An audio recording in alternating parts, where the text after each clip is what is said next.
Welcome friends. तो हम start कर रहे हैं एक नई video series class 9th information technology यानी कि आईटी के लिए।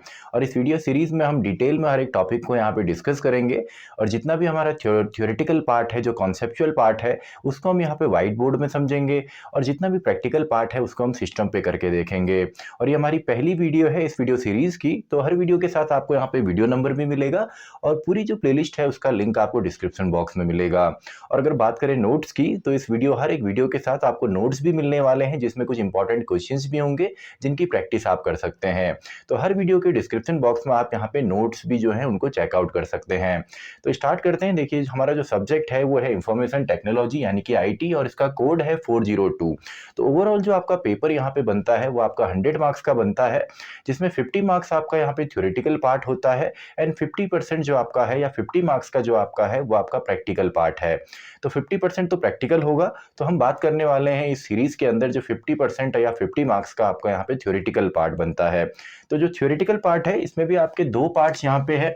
एक तो आपका पार्ट ए है जो कि आपका एम्प्लॉयबिलिटी स्किल्स हैं, जिसमें हम कम्युनिकेशन स्किल्स हो, ग्रीन स्किल्स हो, ये सभी स्किल्स हम यहाँ पे समझने वाले हैं, जो केवल आपका 10 मार्क्स का यहाँ पे आता है, जो एम्प्लॉयबिलिटी स्किल्स है। और दूसरा आपका यहाँ पे पार्ट बी है जिसके अंदर हम सब्जेक्ट स्पेसिफिक स्किल्स पढ़ते हैं, यानी कि जो सब्जेक्ट से रिलेटेड हो, जैसे कि आपका आईटी है तो इसके बारे में हम यहाँ पे पढ़ने वाले हैं।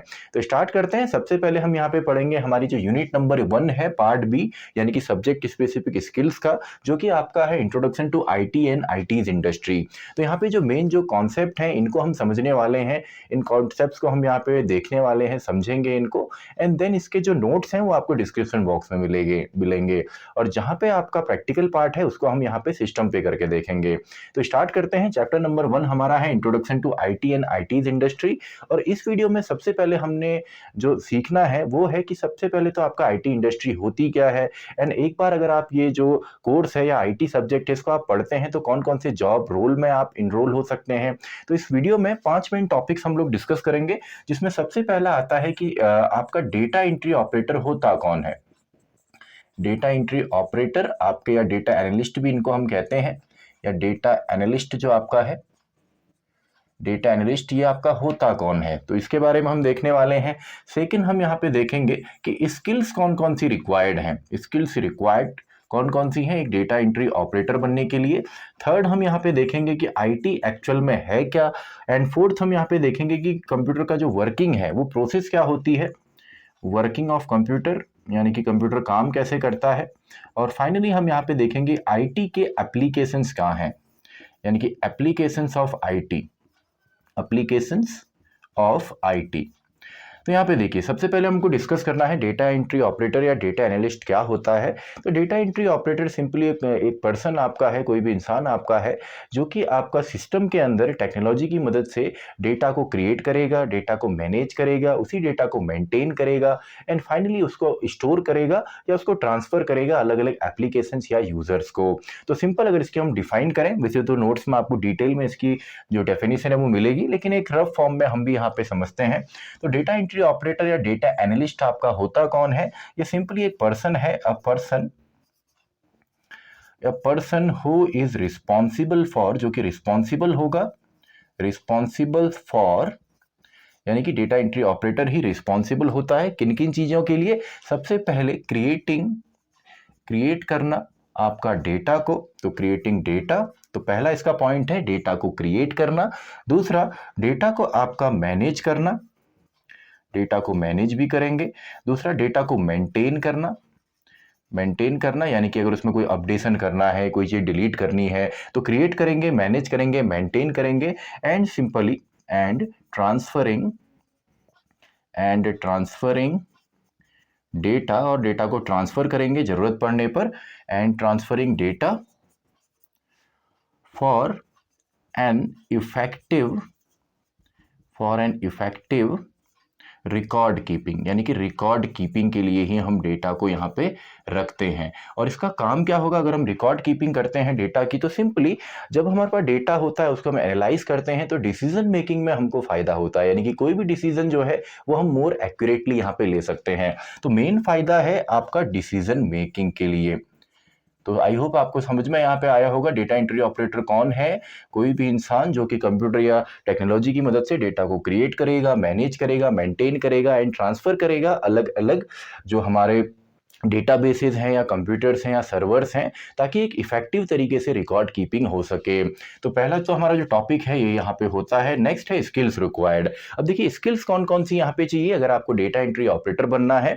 तो सबसे पहले तो आपको बेसिक कंप्यूटर नॉलेज यहाँ पे होनी चाहिए। तो स्किल्स क्या क्या है? बेसिक कंप्यूटर की नॉलेज आपको होनी चाहिए, और इसमें इस नॉलेज के अंदर बेसिक कंप्यूटर नॉलेज जिसके अंदर आपका हार्डवेयर की नॉलेज यानी कि जो फिजिकल पार्ट है, जो मशीनरी है, प्लस सॉफ्टवेयर किस तरीके से ऑपरेट करते हैं, तो ये बेसिक स्किल है, ये होनी चाहिए, बेसिक कंप्यूटर नॉलेज हार्डवेयर और सॉफ्टवेयर की। दूसरा यहाँ पे आपका आ जाता है कि टाइपिंग स्पीड काफ़ी अच्छी होनी चाहिए। टाइपिंग स्पीड या टच टाइपिंग ये काफ़ी अच्छी होनी चाहिए। ऐसे ही आपका नेक्स्ट पॉइंट यहाँ पे बनेगा कि टाइपिंग स्पीड भी अच्छी है और आपको बेसिक नॉलेज है कंप्यूटर की।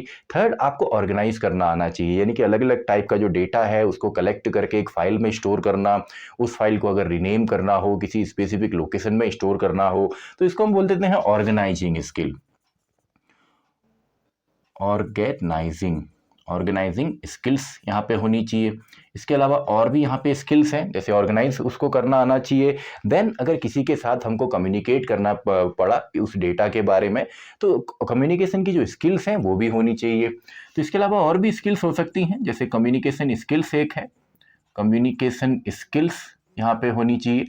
नेक्स्ट हमारा जो है कम्युनिकेशन स्किल्स के बाद उसको फ्रेंडली होना चाहिए, उसको टेक्नोलॉजी की नॉलेज होनी चाहिए, इंटरनेट का यूज़ आना चाहिए। तो इंटरनेट का यूज़ हम इसको ले लेते हैं कि हमारा फाइनल पॉइंट है, तो इसको हम बोलते हैं यूज़ ऑफ इंटरनेट, यानी कि इंटरनेट की एक sound knowledge data entry operator को होनी चाहिए। यानी कि इंटरनेट को कैसे यूज़ करते हैं, इंटरनेट में जो डेटा है उसको कैसे एक्सेस किया जाता है, अलग अलग वेबसाइट पे हम सर्व किस तरीके से कर सकते हैं, डेटा को डाउनलोड करना हो, अपलोड करना हो या किसी और फॉर्मेट में चेंज करना हो, ये सभी नॉलेज एक डेटा एंट्री ऑपरेटर को होनी चाहिए।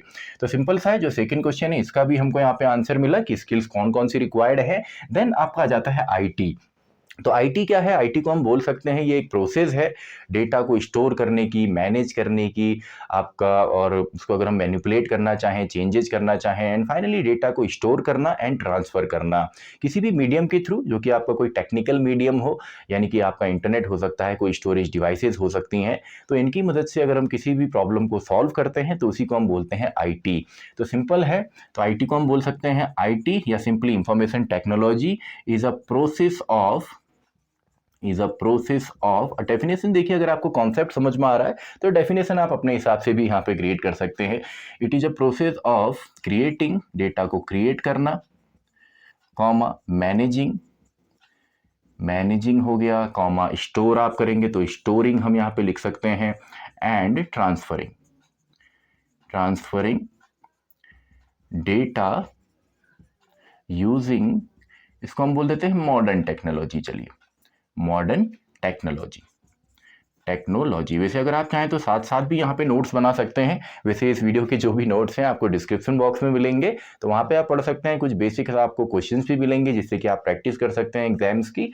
तो सिंपल सा है, आईटी जो है प्रोसेस है क्रिएटिंग, मेंटेनिंग या managing, storing and transferring data using modern technology, जिसमें सभी चीज़ आ जाता है। आपका इंटरनेट उसके अंदर आ जाएगा, स्टोरेज डिवाइसेस आपका आ जाएगा, तो ये सभी आपका आ जाता है आईटी के अंदर।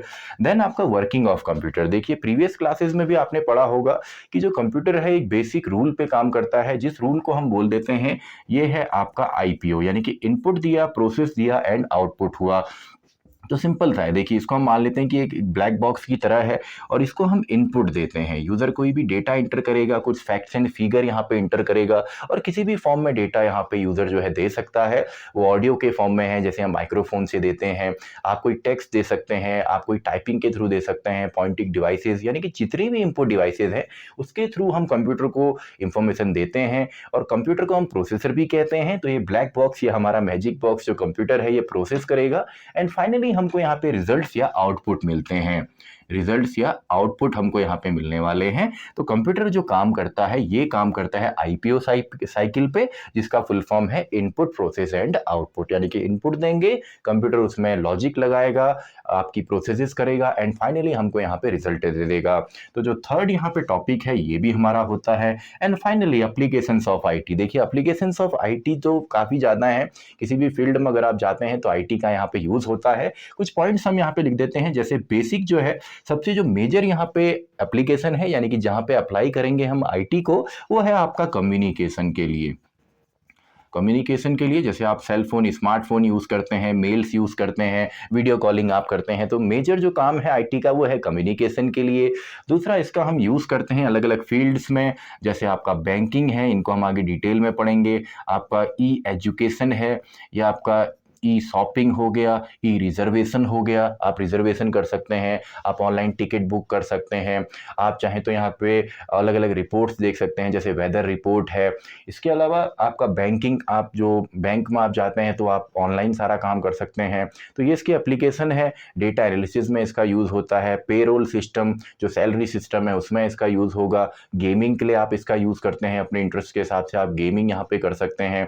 और नॉलेज को अगर आपने सर्च करना है इंटरनेट पे तो ये इसकी एप्लीकेशन में आता है। तो आईटी की जो एप्लीकेशंस हैं आप खुद भी देख सकते हैं डे टू डे लाइफ में कौन सी हैं। तो फिलहाल मैं यहाँ पे नहीं लिख रहा हूँ, आपको नोट्स में मिलेगा। एंड अगर आपकी नज़र में यहाँ पे कोई और टॉपिक है, यानी कि अगर आपके पास कोई और एप्लीकेशंस हैं, कोई इनकी डेफिनेशंस और सिंपल फॉर्म में है, तो कमेंट सेक्शन में आप अपनी डेफिनेशन जो है उनको लिख सकते हैं। तो इसी के साथ हमारी ये वीडियो भी खत्म होती है। पहली वीडियो थी introduction to ITES and ITES industry के ऊपर, तो इसके जो नोट्स हैं वो आपको डिस्क्रिप्शन बॉक्स में मिलेंगे और पूरी जो प्लेलिस्ट है उसका लिंक भी आपको डिस्क्रिप्शन बॉक्स में मिलेगा।